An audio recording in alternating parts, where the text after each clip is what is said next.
Om Sahana Bhavatu Sahanau Bhunaktu Sahaviryam Karavavahai Tejasvinavadhitamastu ma vidvishavahai. Om Shanti Shanti Shanti. What are these things? Oh, these are questions. Okay, I'll look at them. No problem. We are in the middle of a particular discussion, and I know it was heavy, so I just want to kind of try a different tactic to get through the same point, and then we can leave it there and then take it up tomorrow. It shouldn't take long, I don't think. So far we talked about the ahankara, I thought. The I thought itself is, the truth of the I thought is what? Awareness. The content of the I thought is awareness. Content of ahankara is awareness. That's all it is. So the I thought, blessed by awareness and then identified with limited things, limited notions, limited objects and events, like I am this much only, I am the body, I am the mind, I am the senses. This is what is ahankara. The I thought which identifies with the body-mind-sense complex is ahankara. That same ahankara, when it identifies with awareness, is what? Awareness itself, Satchidananda. So the job of Atma Jnanam, the truth of the Vidya, the job of Atma Jnanam is walking over this ahankara from identifying with the limited things to the limitless. Does that make sense? That is one thing we have to see. From the limited body-mind-sense complex, it is afraid to go from here to there. So it is asked to walk over with the Shastra, with the teachings, with the Shruti. Then it becomes a safe walk. The Shruti becomes an umbrella that shields it from the wrong notions, and then it is able to finish that walk. This is the truth of that. Okay. So now we have to see one more. Let us try one more tactic. So we talked about the Triputi, right? The Jnata, the knower, that ahankara which is in the form of what? Knower. And then that same I which is in the form, the awareness. The awareness is in the form of knower. Correct? And the awareness is in the form of what? Know. And the awareness is in the form of knowing. Knower, known, knowing, it's all one awareness. We talked about that. And that is an important realization. That's a very important understanding. Very important understanding. And then what is something to look at it from a different angle and come at the same conclusion is to see myself as myself in relation to a thought. So a thought falls into the mind. Every thought has two components. One is thinker, manta, thinker. This is ahankara, which has morphed into what? The I thought, the ahankara here has morphed into thinker. I am identifying with the agent of the thought. So what do I say? I am thinker. And then what do we have? The object of the thought. What am I a thinker of? I am a thinker of the shell. Right? Yeah. I am a thinker of the shell. So the object of thought is shell. Now, the object is variable because In every thought there are two parts. So there can be part thought, there is part, and then what else is there? Then there is the I. Two things are there.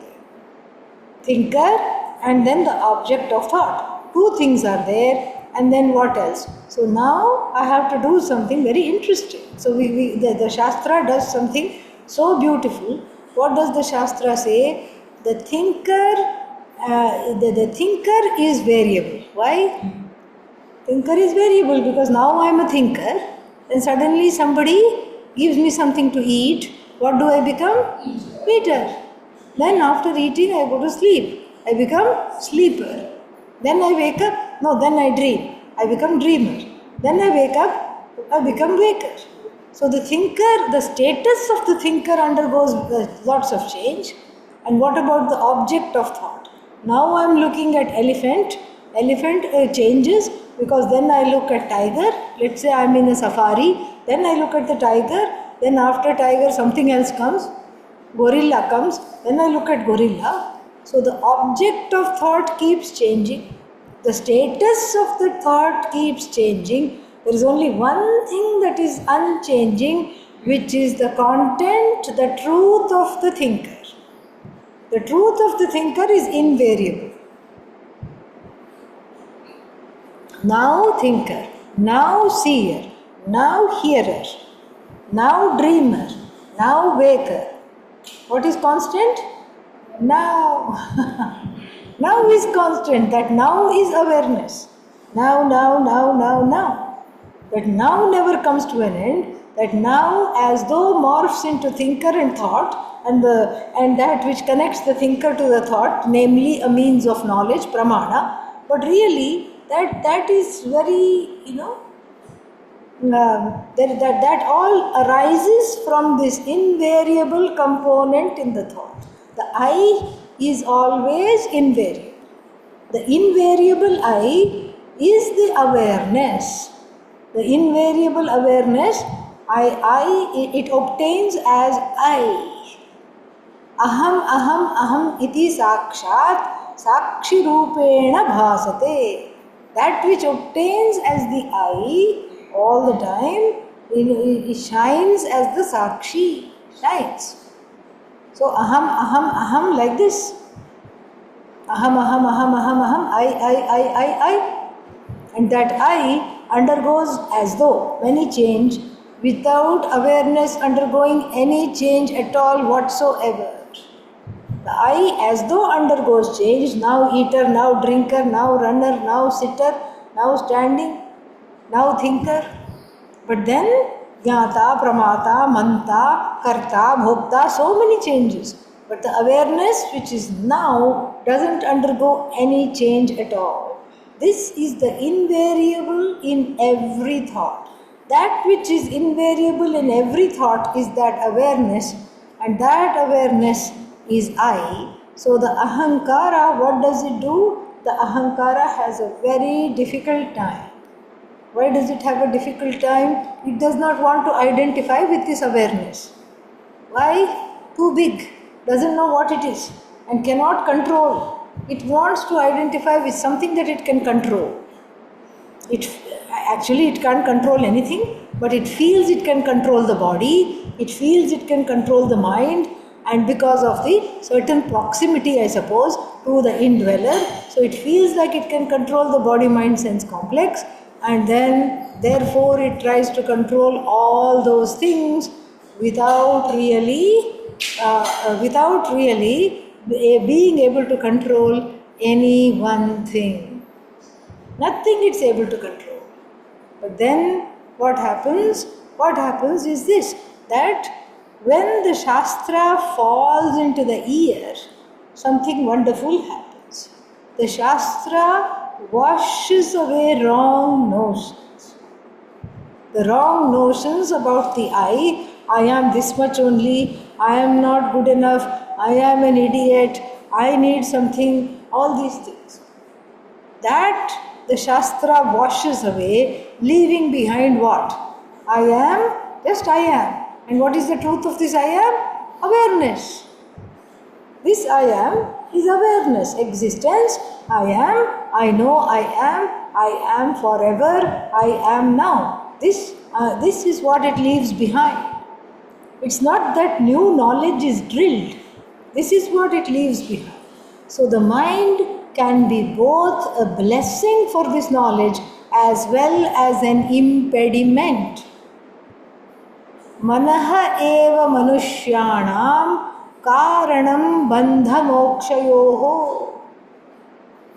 The mind, this is the opening words of the Amrita Bindu Upanishad. Very beautiful Upanishad. Just about 19 verses, lovely Upanishad. Manaha eva manushyanam karanam. So for the human beings, manushyanam, manaha karanam. The mind is the cause of what? Bandha, bondage. Notion of bondage, where do I feel it? In the mind. And moksha. The same mind is the cause of bondage, the same mind is the cause of moksha. Bandhaya, the verse continues, Vishayasaktam Vinirmuktam Muktam Smritam. So, Bandhaya, in order to be bound, what does it need? What does the mind need in order to be bound? Asakti, involvement, and a kind of a longing, a yearning for Vishayas. Vishaya means the world of objects. An involvement into the world of objects is what is needed for the mind to feel bound. Why? Because whatever I want, I don't get. Whatever I do not want, I get two helpings of that. This is the law of life. What I don't want, what happens? I get twice over. What I want is always elusive. So therefore, the more the longing, what happens? The more the longing, the more the problems. More the longing, the more the problems, the more the longing, the more a sense of bondage. So, Vishayat Vinirmuktaha, so the one who is free of Vishaya, the word Vishaya is formed with Vishinoti Badhnati iti Vishaya. That which binds is called Vishaya, objects. So one is free of longings for various things, people, etc. Then the mind is free. So the mind that is embroiled in longings, we saw in the previous verse, has to withdraw not from the objects, but from interrogate the longings. Interrogate the longings and scrub the longings to make them free, to help the mind to be free, and then that kind of a mind falls back on itself and is available for self-knowledge. Okay, so this is what I wanted to try a different tack by talking about the same reality from the standpoint of the internal processes of the thinker. So there is the thinker and then there is the object of thought. So the thinker is a status that is as though superimposed upon the awareness which is free of being thinker. The object of thought, hat, cat, mat, rat, bat, is also superimposed upon the awareness which is free of being hat, mat, rat, bat, cat. Okay? This is the reality. This is the reality, and then we have to see that the content of the thinker is what? Free. The content of the thinker is nothing but awareness, and the content of the object of thought is what? Nothing but awareness. Everything is awareness. That's all we have to look at. This much understood? Then we'll go to some questions. Let me shuffle them for good measure.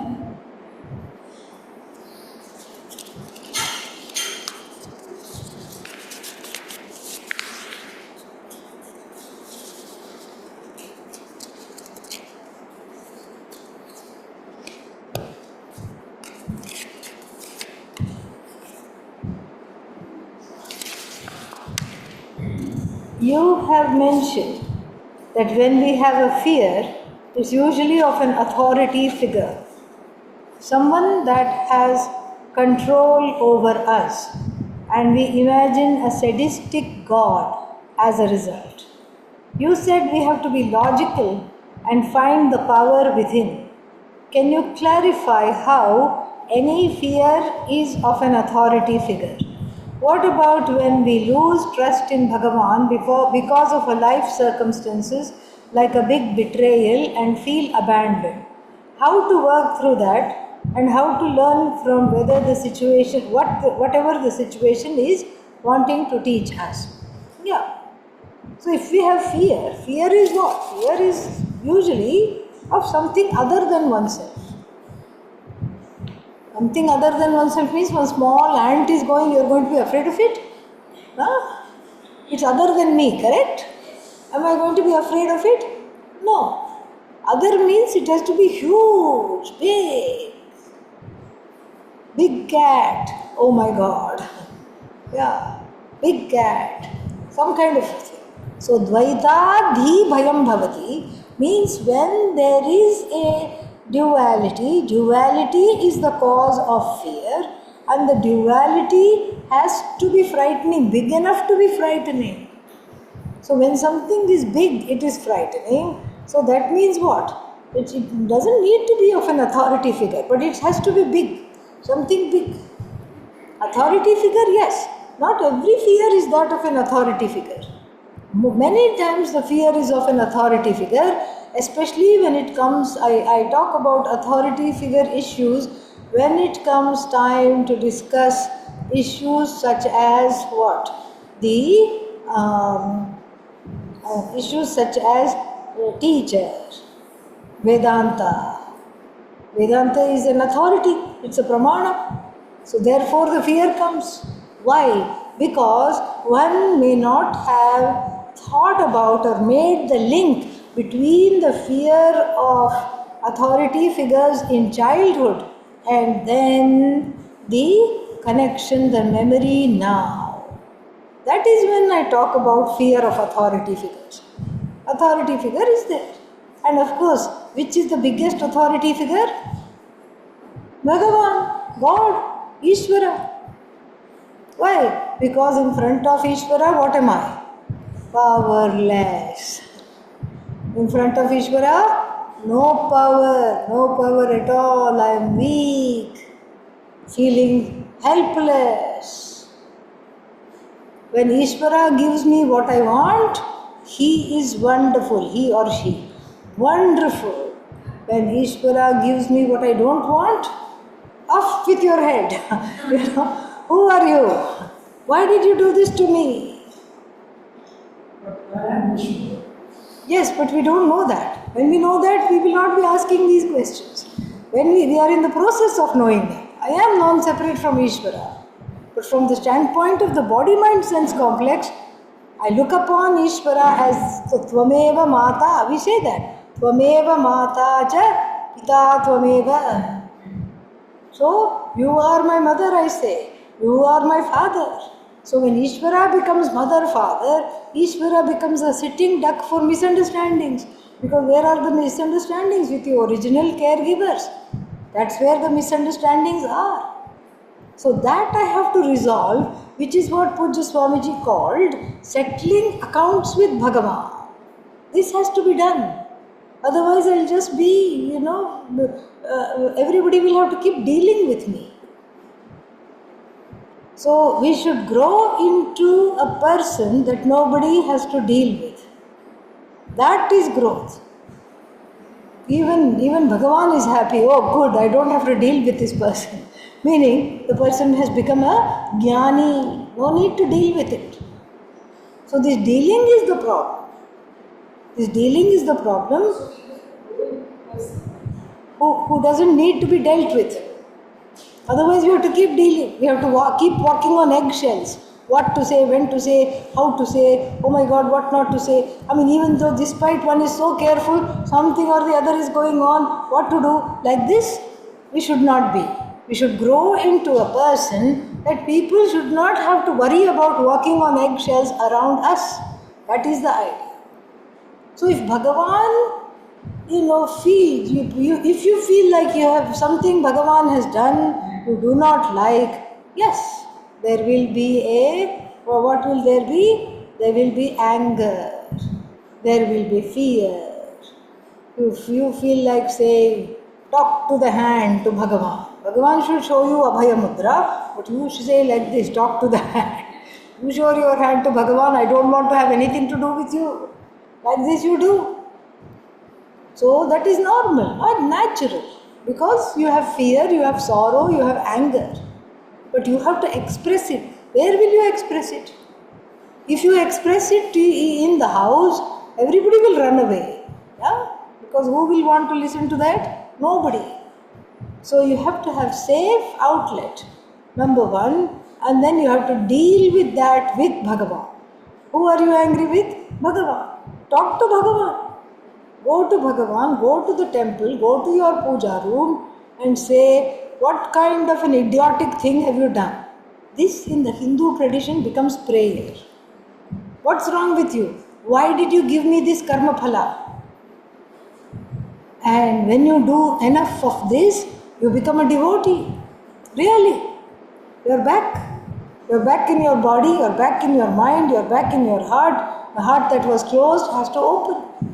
That is how we progress. We have to take care of the fear. This is the alienation. Yes, I am Ishvara, but there is an alienation. There is a notion of alienation and separation which is the cause of fear.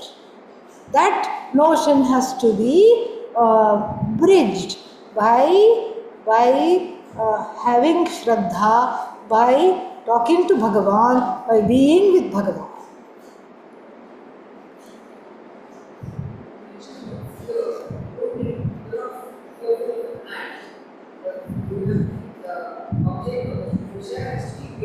Yeah. No, because they think it is big. You see, in their mind it is big. It's not exactly. Somebody may be scared of an ant also. Who knows? Yeah, who knows? So somebody may be scared of even smaller than an ant. Everybody is scared of coronavirus. It's so small. It's the smallest thing. We can't even see it without microscope, but we are all afraid. We are afraid of viruses. Aren't we afraid of bacteria? We are all afraid of bacteria. If somebody starts coughing, we go like this. Okay. Yeah, go away. So it doesn't, so, but it's a big thing in the mind. So that's what it is. That's done. Next.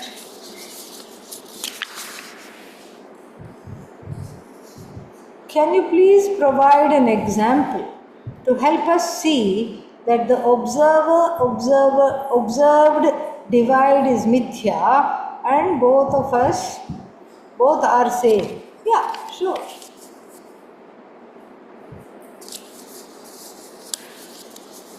Example is again the flower. Okay, here we go. Flower awareness is, right? And that awareness is what? Is ever present. So flower awareness means what? Flower thought is. Flower thought is the thought that objectifies the flower is blessed by awareness to do its job of bringing the flower to light. So then, what am I? Awareness. I am also awareness. How do I know? Because I know I am. And then the awareness, brings the flower to light, but then that flower is not outside of awareness. No matter where you go, it's not outside of awareness. Why? Nothing is outside of awareness. Nothing is outside of consciousness. No matter what you do, nothing is outside of consciousness, nothing is outside of awareness, and so that is what we have to understand. If nothing is outside of awareness, am I outside of awareness? No. Is the flower outside of awareness? No. That means what? Me and the flower are both, the me means body, mind, sense complex, and the flower are both within this awareness. So both are, the truth of both is awareness alone. That is what it is.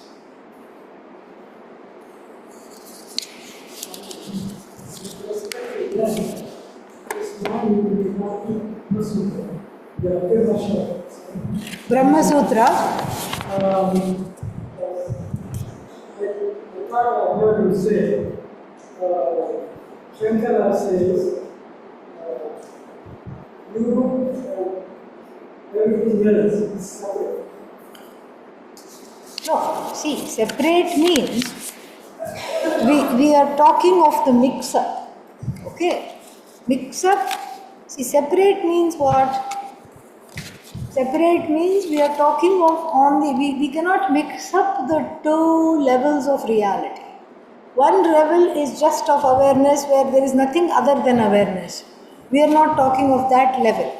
It's called Paramarthikam. We are talking of the transactional everyday reality where everything appears to be separate. It's not separate, but it appears to be separate. So, this is a strange kind of mix-up. That's why it is worth talking about. So the aham idam mix-up, the I and this jagat mix-up is a very strange kind of mix-up. Actually, when I should not be affected by whatever is happening outside or wherever. I shouldn't be affected. Why? Because for all practical purposes, this body-mind-sense complex is separate from something else. And I know that I am this much, but then I don't like the example of the house. Somebody gave a house and then I loved it and enjoyed it. As soon as it was told that it is mine, as soon as I was told, what happened? Complexes started to happen. Fear started to happen. Then I said, oh, I need a new gate. Up till now, I never needed a new gate. I have to protect. I have to do this. This is the mix-up. The I has extended to the house, and first it had a possessive relationship. That's why it is mine, the possessive case I used, and then it becomes an extension of me. So if you come to the house and appreciate the house, I say thank you, thank you, thank you. If you come to my house and criticize my house, I'll say, what's wrong with you? You're criticizing me. I'll take it personally. This personalization of everything in the Jagat is the cause of sorrow. We don't need this kind of a ego-based, ahankara-based personalization. We need to transcend the ahankara and see that everything is just person. There is no need to personalize. We transcend the personality to discover the person, the Purusha.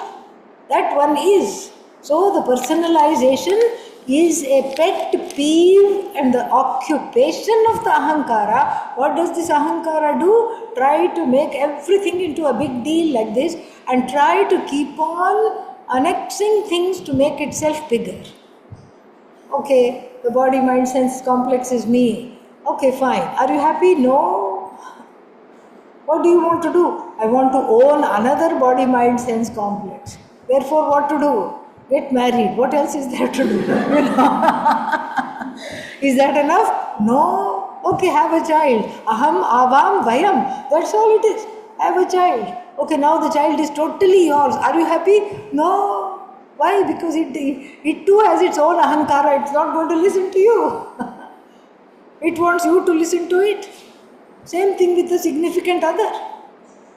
So, but the problem with the ahankara is that it tries to proliferate by increasing its ownership and its field of influence with all other finite things.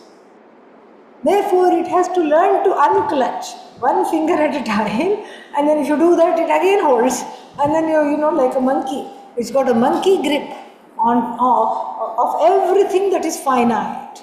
It's got a monkey grip, and what does it do? So once you let go of it, it wants to hold something. You make it, walk it towards awareness, let it hold the whole universe and the cause of the universe.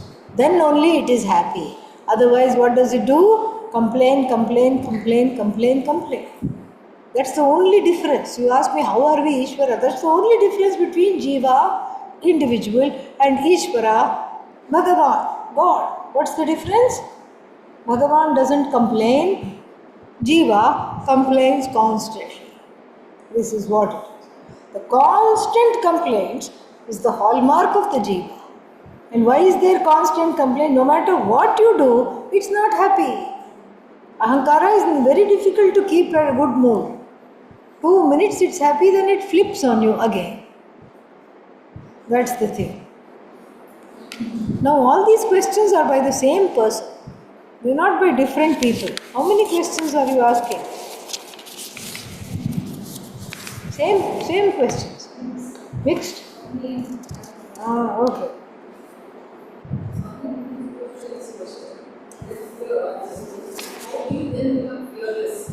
You have to embrace the fear. First you have to give the fear to Bhagavan, or you leave the fear and sit in the lap of Bhagavan, whichever works. And you have to embrace the fear. Most of the time, Pujya Swamiji would say that you are not afraid of something, you are afraid of the fear itself. And to do this, there is a wonderful exercise, and you make 2 cups of chai or coffee or brew of your choice, keep one this side of the table, keep one that side, put a chair there also. Oh, but there is nobody there. No, that's for the fear. You say, let's have a cup of tea, let's hang out together. Let's hang out together. And you heard? For the fear. For the object of the bhaya, whatever it is, or for the bhaya itself. You tell the bhaya, please come, and then what do? Let's hang out. Let's hang out, please come and be part of this party. We are having a tea party. Please come. And then let it talk. Of course, there is nobody there except you are embodying the fear. So it will say a few things. And in fact, I had one student in California do this at a Starbucks of all places. So he was very serious about this because he said he wouldn't do it at home. He knew himself he wouldn't do it at home. So what he did, he just ordered 2 cups of tea or whatever he ordered, and then he put one this side, that side. He sat here and talked for some time from his perspective. Then he trotted off and sat on the other side and talked from the perspective of the fear. And if people thought he was strange, it's California after all. Nobody said anything. Nobody said anything. They just kept their peace. But he said it was very, very effective. So you say, come out, come up. Tell me what you're thinking. Tell me what you're talking. Tell me what you want. What is it that you want from me? Tell me what it is. And then the fear fades because it just needs to be acknowledged. And then you find that what you're afraid of is not such a big deal. Many times one is more afraid of fear than of the object of fear.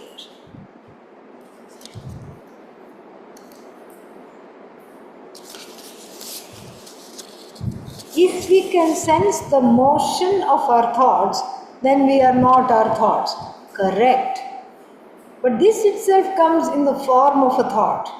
Perhaps since awareness has no reporting capacity, then how can we falsify the mithya that we are not just our thoughts? Very good question. If everything is in the form of a thought. Everything is in the form of a thought. But then, as George Orwell said in Animal Farm, what did he say? All animals are equal, but some animals are more equal than others. That is what he said in a book called, satirical book, called Animal Farm. Which is all a metaphor about the current state of politics and everything. All animals are equal, but some animals are more equal than others.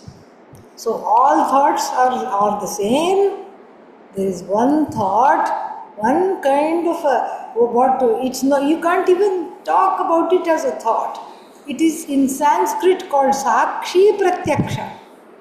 It's actually a means of knowledge. It's not a thought.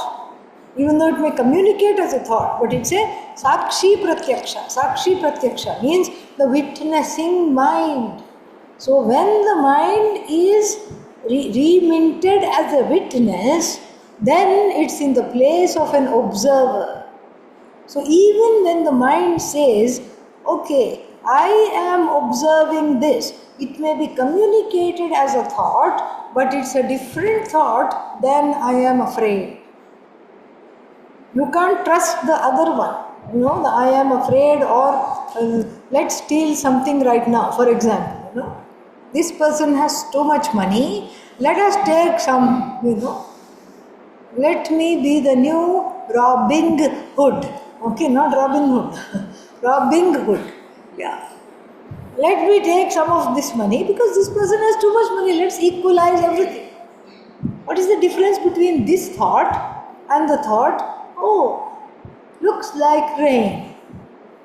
Dark clouds are gathered. Do you see the difference? What is one? Subjective. Driven by raga dvesha and fear, driven by that. And the other one is an observation which is objective. Whenever I remint myself or re-identify myself as an observer, what am I doing? I am in a safe place. Because most of the things will be objective. Otherwise, everything will be subjective. What if it's a subjective observation? Then you sit with it. Let it become objective. You sit with it. Yeah, good question.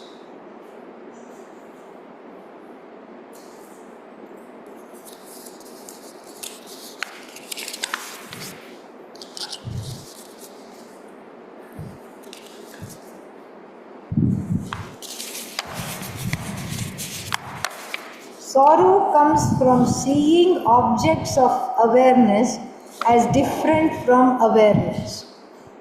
But objects are distinct from awareness, I think, because even if an object is removed, awareness remains.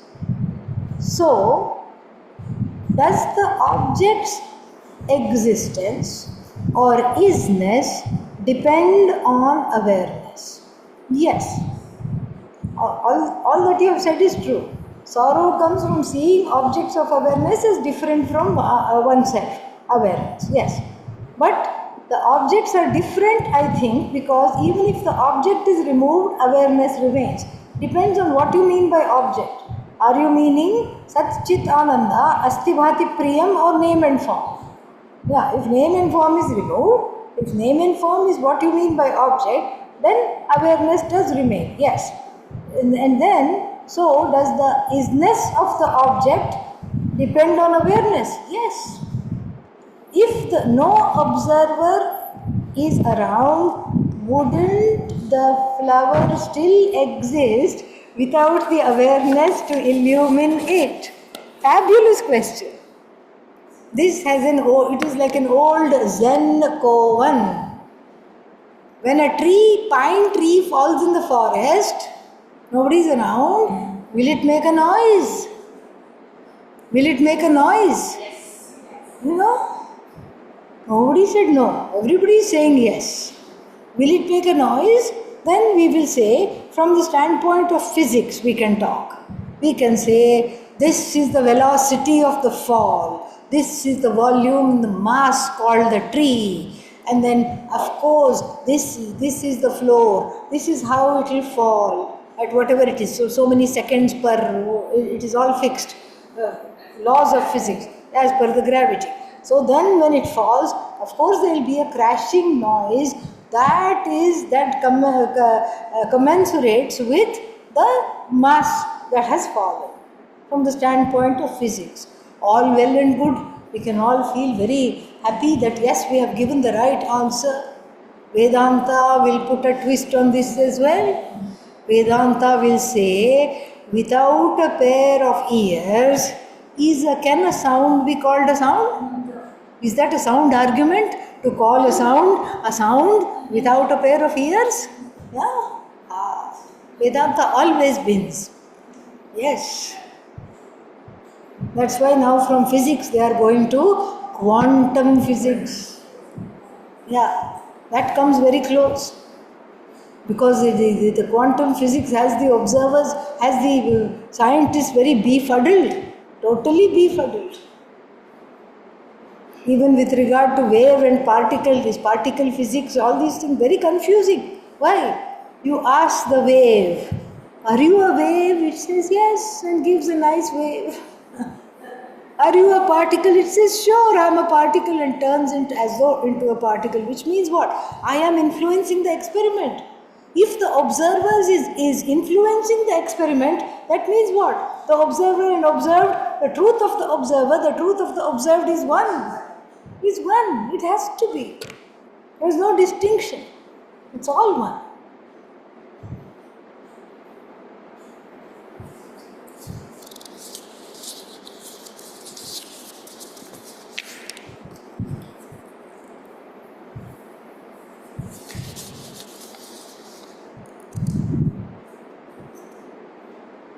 You had said that when we see a flower, the seer morphs into awareness.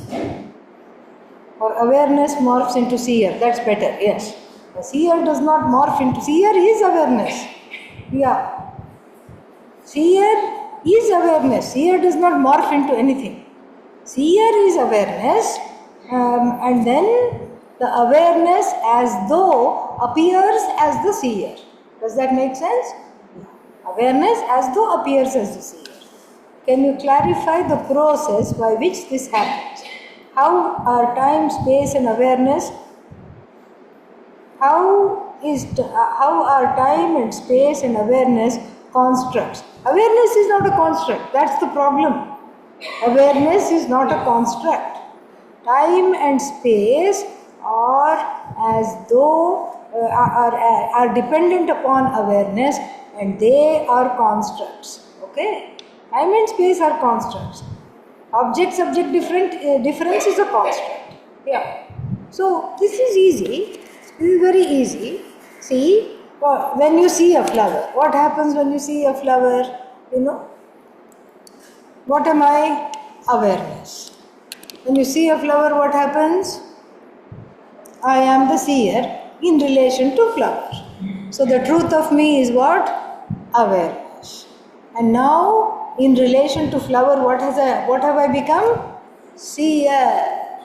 So this seer is an as though superimposition upon awareness, just like the ornament is an as though superimposition upon what?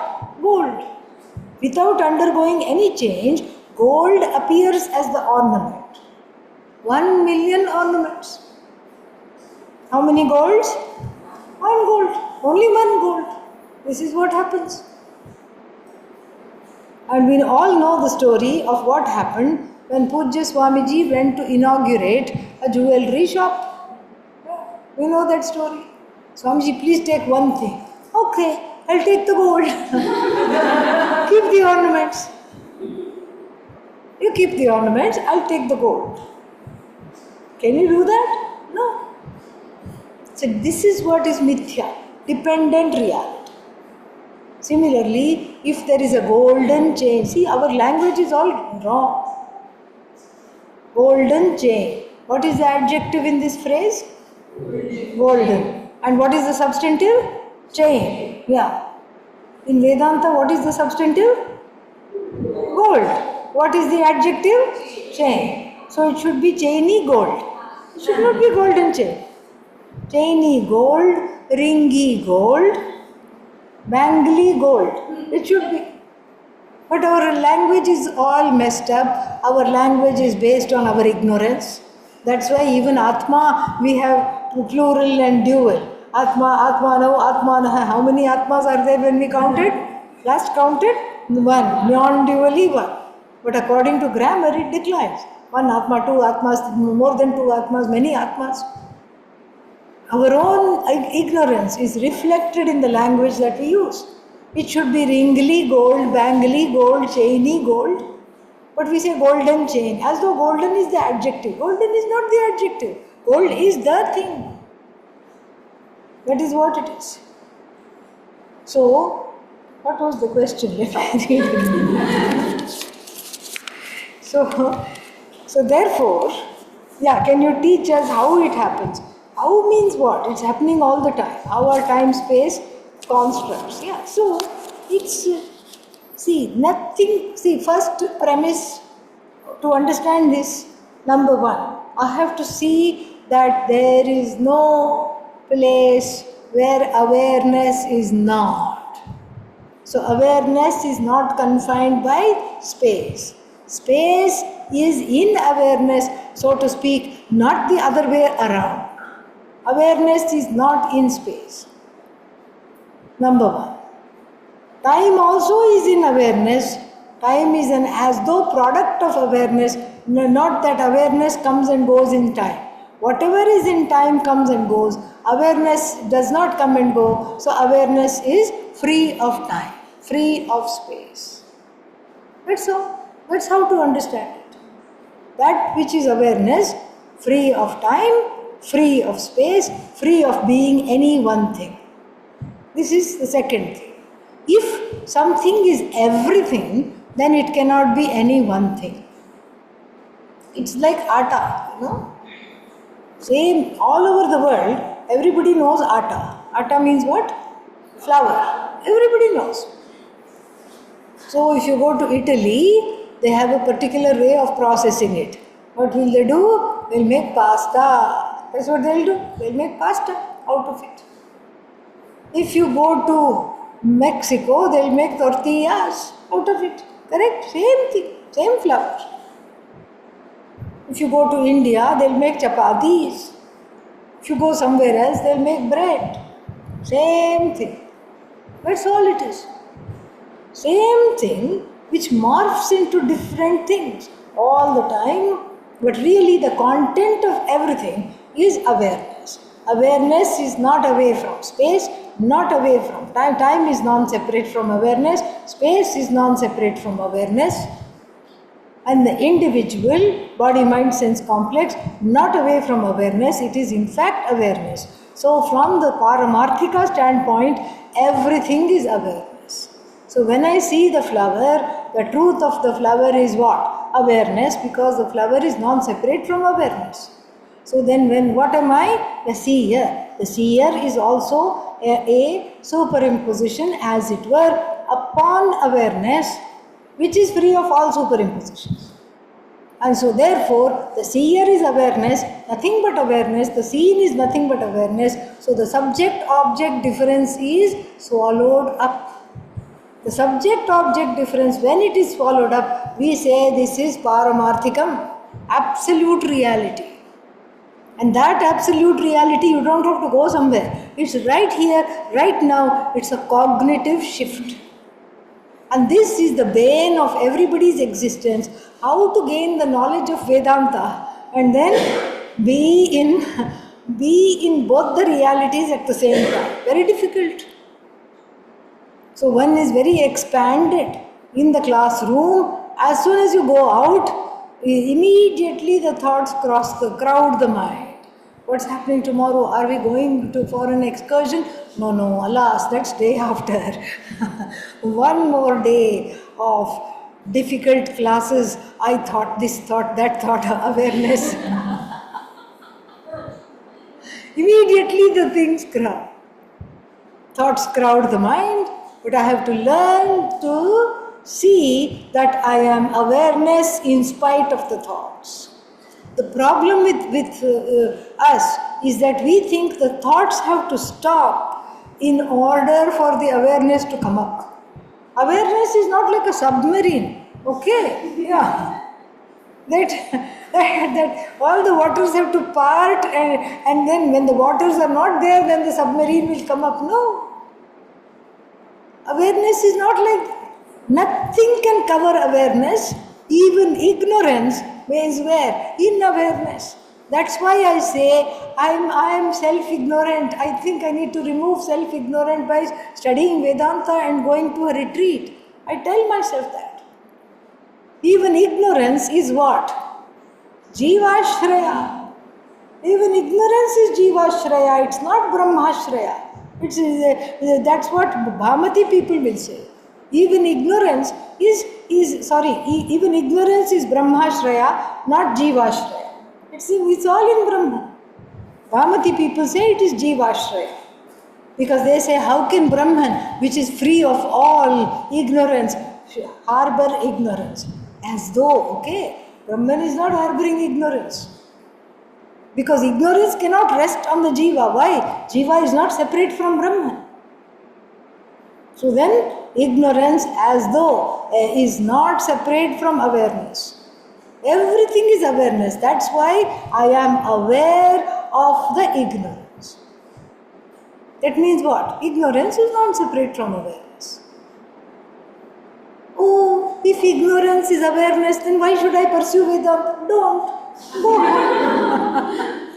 Oh, but I can't stand it. Okay, come back. Simple. There are 2 questions online. Let us see. Huh? Yeah. It means certain things in success. Yes.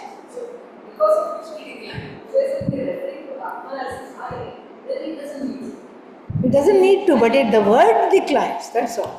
The word declines. That's all we say. 2 questions online, and one of them is, when we hear your teachings, I am able to distinguish the Nama, Rupa and Sakshi. However, after the class, this kind of teaching disappears among the family and day-to-day activities. Please help us now to be away from this mix-up. What are the sadhanas we should practice? Winston Churchill. Who was Churchill? Who was Churchill? Yeah, Prime Minister of Britain during the World War was asked, what do you need for the war effort? How can we help? He was asked by the other people, allies. And he said 3 things: money, money, money. And so here I will also say 3 things, which is same thing: Shravanam, Shravanam, Shravanam. Listen, listen, listen. Keep listening. Even when you think it's not going in, keep listening. Make every attempt to listen. And then it will go in. And one day, more and more, you will see that this makes sense not only in the class, but outside of the class also. It also helps to talk less.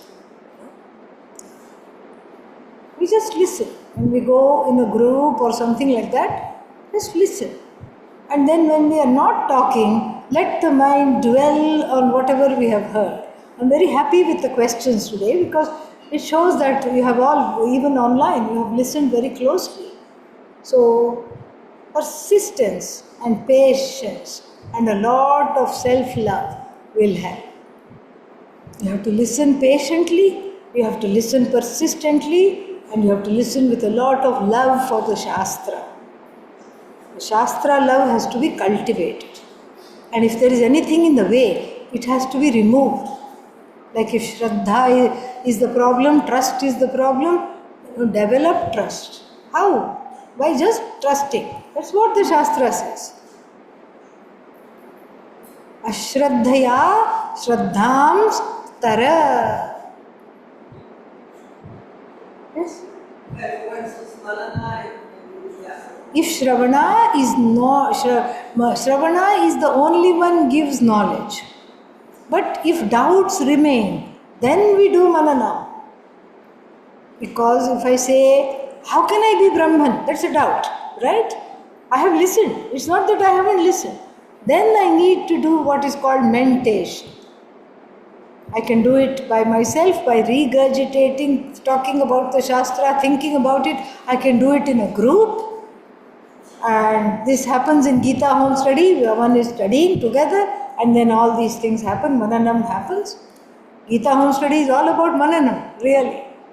And then Nididhyasanam is when I know I am Brahman, but right now I am not behaving like Brahman. Opposite orientation. Habitual and opposite orientation is removed by Nididhyasana. It's like you rewire the electric things in your house.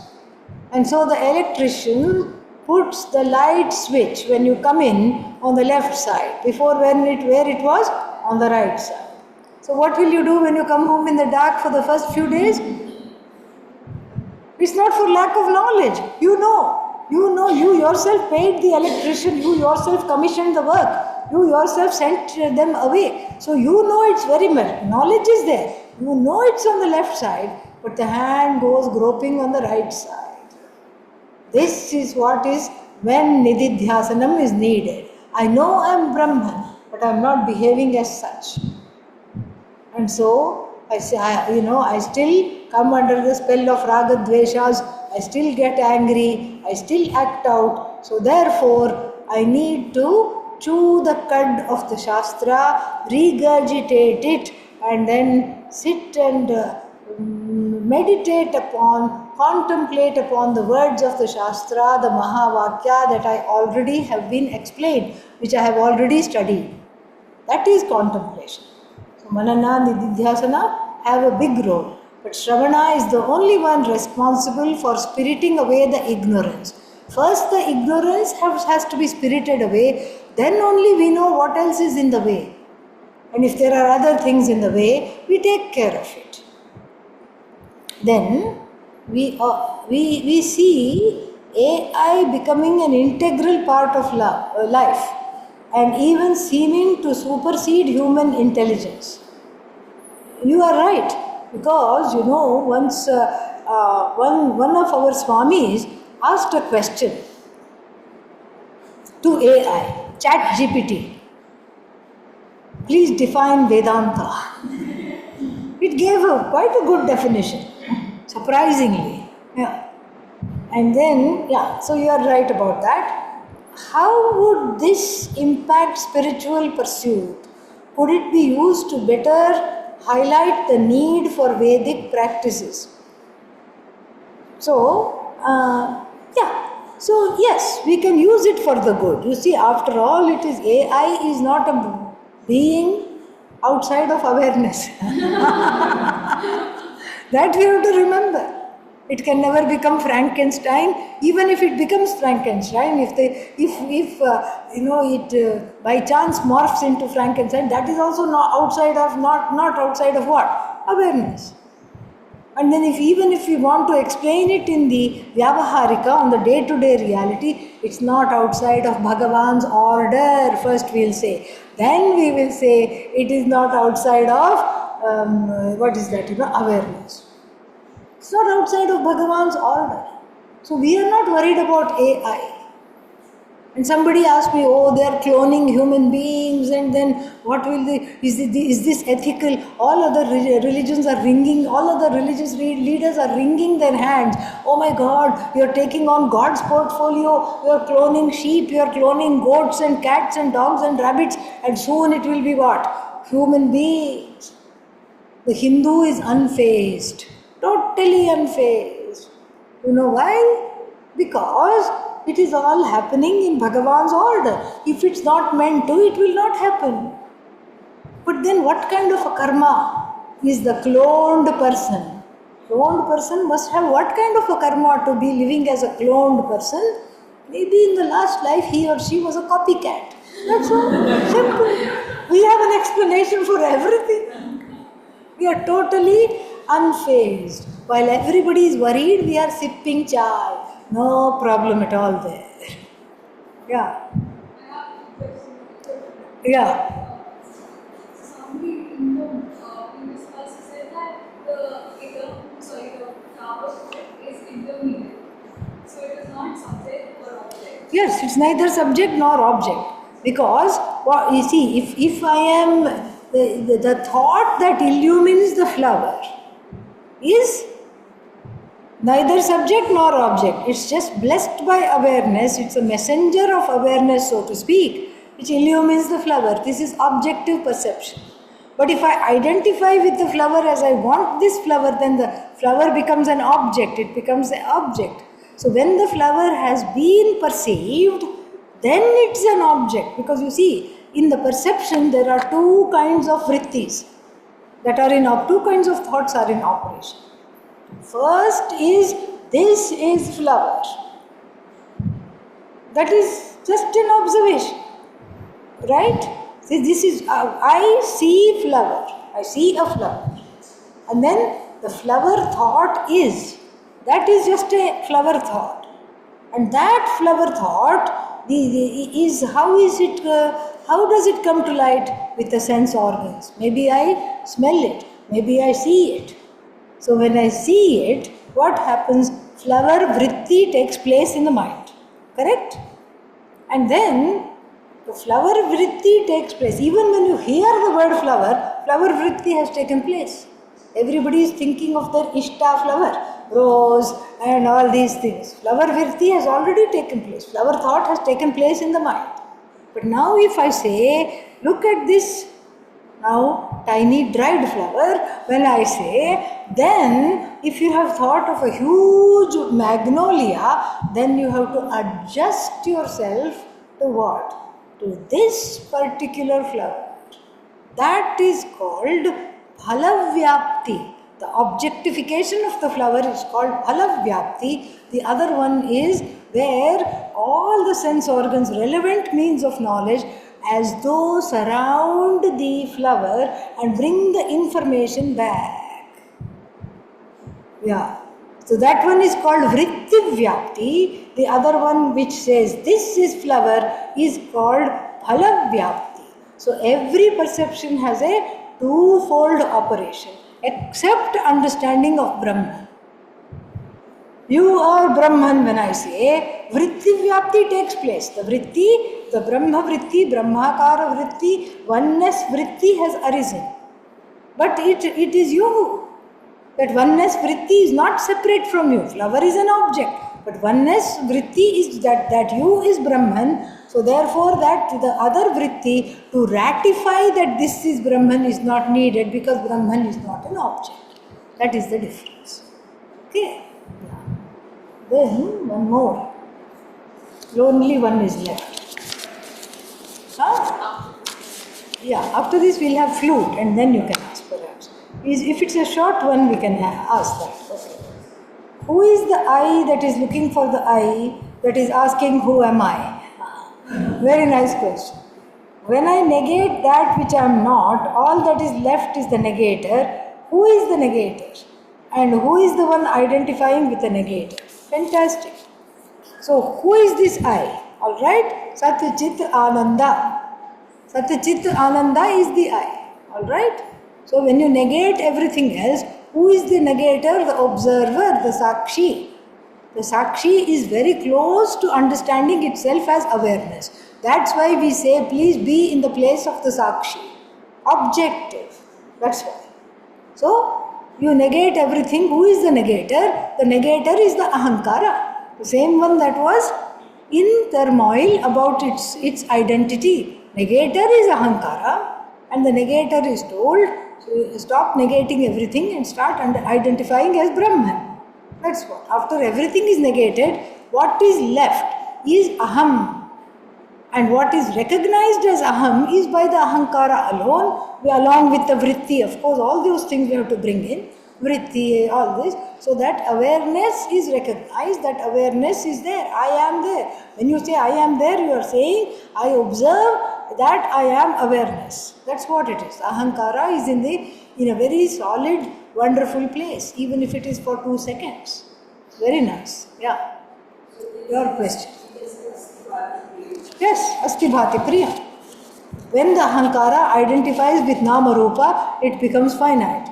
It has to walk over to Asti Bhati Priyam and keep identified as Asti Bhati Priyam. Was your question also answered in this? Yeah. What was the question? Yeah.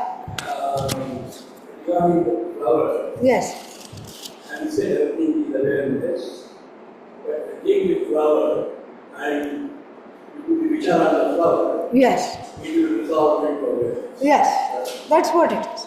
Flower resolves, arises from, resolves into, as though, into awareness. What is your question? It is about yesterday. Yesterday. The knowledge transfer. to this extent. Yes. It is not from the Shastras. It is from the based on the Shastras.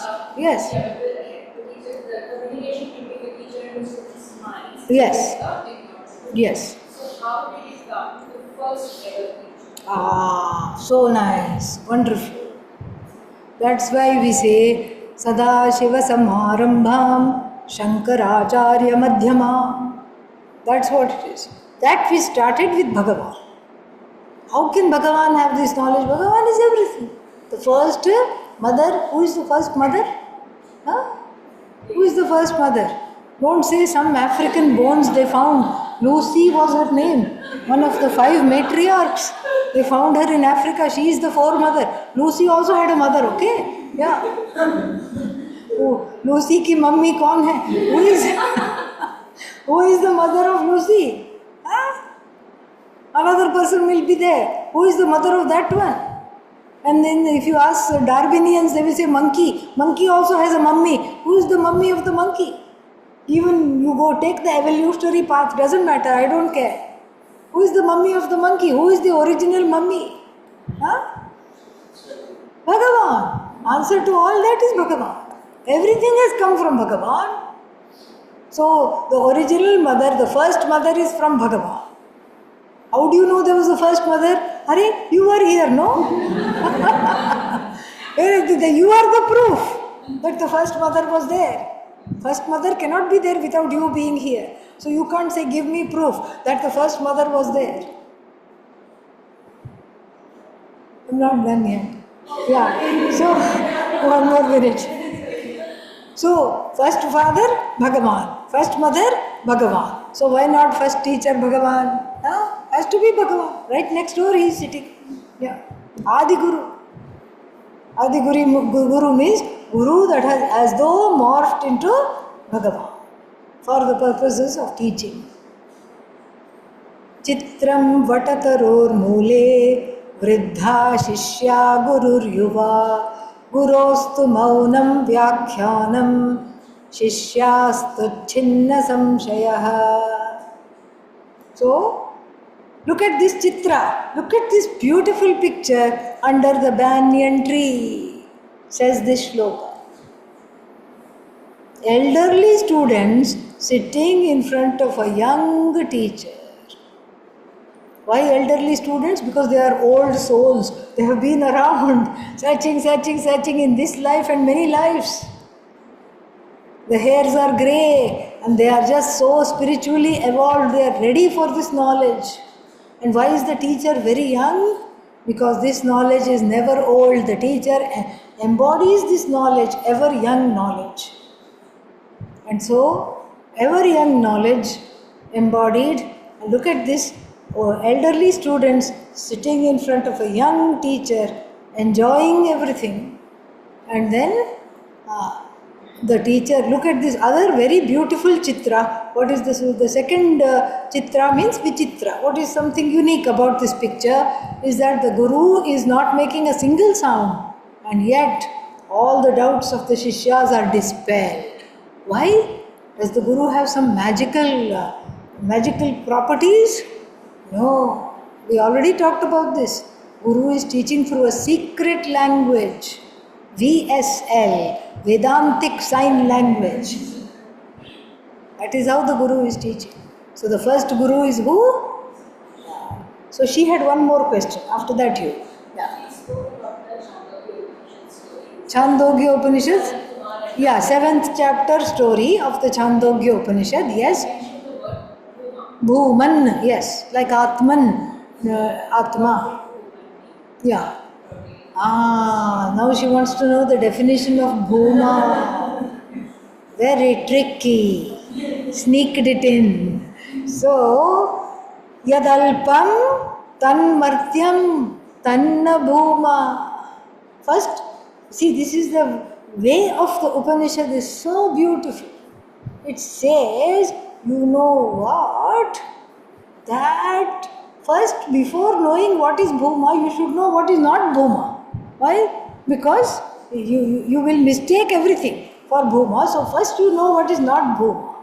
Anything that is small is subject to death, Martyam, finite. That is not Bhuma. Oh, okay. And what is Bhuma? Yatra na anyat pashyati, na anyat shrinoti, na anyat vijanati, sabhoma. Very cryptic. That's why do not read the Upanishads by yourself unless you have a glass of water and aspirin by the side. But you will get a headache, definitely. Definitely you will get a migraine. Okay? Then you will be very cross. Instead of crossing ajnanam, you will just be cross. Simple. Okay? So, what is this? Yatra means in which consciousness, in which awareness, identified as which awareness, Yaha, the one who na anyat pashyati, does not see anything different from oneself. Na anyat shrinoti, does not hear anything other than oneself. Na anyat vijanati, does not know anything as separate from oneself. Saha bhuman, bhuma. That is bhuma. Everything is, when I know I am awareness, nothing is separate from awareness. And so awareness we are using to drill this knowledge in. So everything, this awareness is what? I. So everything is me, me, me, me, me. That's what it is. I am not, see, when the hearing takes place, we discussed all of this actually. We discussed everything. So when the hearing takes place, there is a triputi, a tripod. Hearer, pair of ears, and the object of the sound. Right? Sound. Three things are there. Where do these three things exist? In awareness. They are as though emerging from awareness, sustained by awareness, resolve into awareness, non-separate from awareness. When I know I am awareness, I don't feel like I am hearing anything other than myself. That's what. That is Bhuma. Okay? Yeah. You.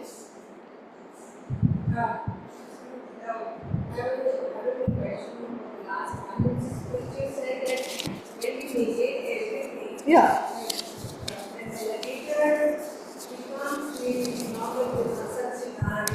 That doesn't become easy. Yeah. Yeah. No, now the Ahankara has walked over to Satchidananda. Now I is Satchidananda. No, the Ahankara is needed. Who is doing the walking over? Who is doing the negating? If you say Ahankara, I am going to destroy the Ahankara, who will gain this knowledge? You need the Ahankara, but you have to train it. It too has to come through the back door. You have to train it. You have to put it on a diet of Shravanam. You have to allow it to expand. That's why the Rudram and all is, how do you allow it to expand? We discussed it. First, you make it small, nothing is me, nothing is me, nothing is me, cut, finished, it's gone, right? That identification with this alone is me is not there. Or you say everything is me, everything is me, and also there is no barriers. We need the barriers of the Ahankara to go, okay?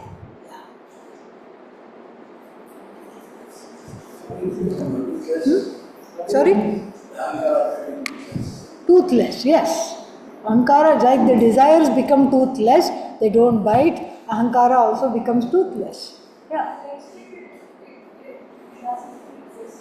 No, Ahankara doesn't have karta. Kartritvam it doesn't have. Bhoktritvam it doesn't have. Karen, come.